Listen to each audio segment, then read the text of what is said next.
Лейлек районуна караштуу Кулунду жалпы дарыгерлер практика борборунда дарыгер адистер жетишсиз болгондуктан алардын жумушунун 80%-ын медайымдар аткарышат. Анысы аз келгенсип тажик тараптын куралдуу кол салуусунан кийин бир нече медайым жумуштан өз ыктыяры менен кеткен. Буга бейтапкананын кыргыз-тажик чек-арасына 40 метр жакын жайгашканы себеп. Андыктан Кулунду жалпы дарыгерлер практика борборунун кызматкерлери бийликке бейтапкананы коопсуз жайга салып берсе деп кайрылышат. Бизге биринчи эле коопсуз жайдан тынч жайдан бизге бейтапкана куруп берүүсүн талап кылмакмын да. Себеби биз ошол көзүбүз менен көрдүк, аны жарадарларга, жоокерлерге жардам көрсөтүүдө бизге биринчи эле условия аябагандай эле зарыл экен. Ошону талап кылмакмын.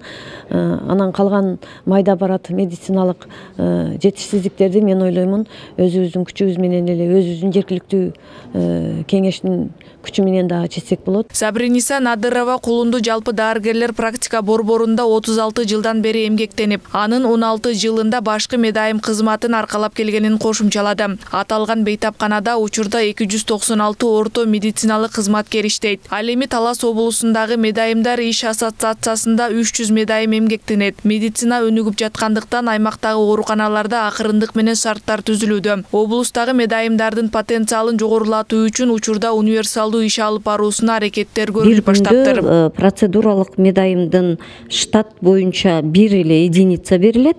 Ал единица болгону 6 эле сааттык убакыт.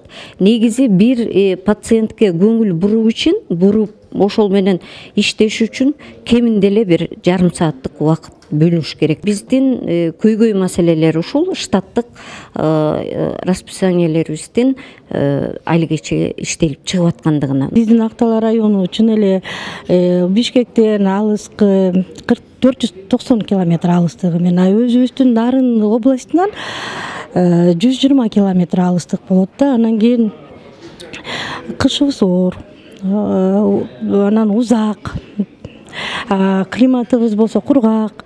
Анан ошол учурда биздин кызматкерлер өзүнүн ишин таштабай жакшы аткарып иштеп, элдин, калкты тейлеп келишет ошол убакка чейин.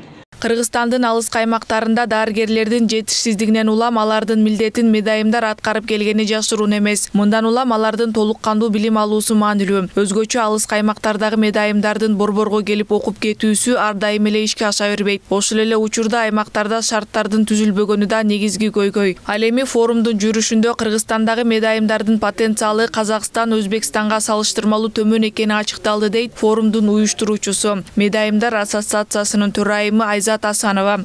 Биз да ошо Казакстан, Өзбекстанга караганда артта калыптырбыз. Аякта уже билим деңгээли өтө жогору болуп, аякта научный степендер менен уже медайымдар болуп баштаптыр. Биз ошого азыр биздин республикада да ошо маселелер аябай каралып атат.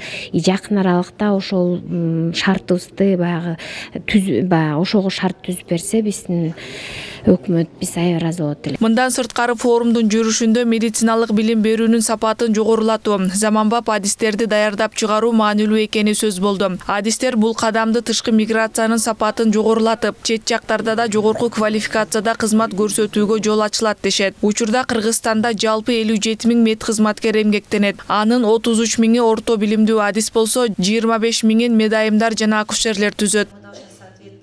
Акылай Маратова, Бекназар Арыкбаев, Нью ТВ.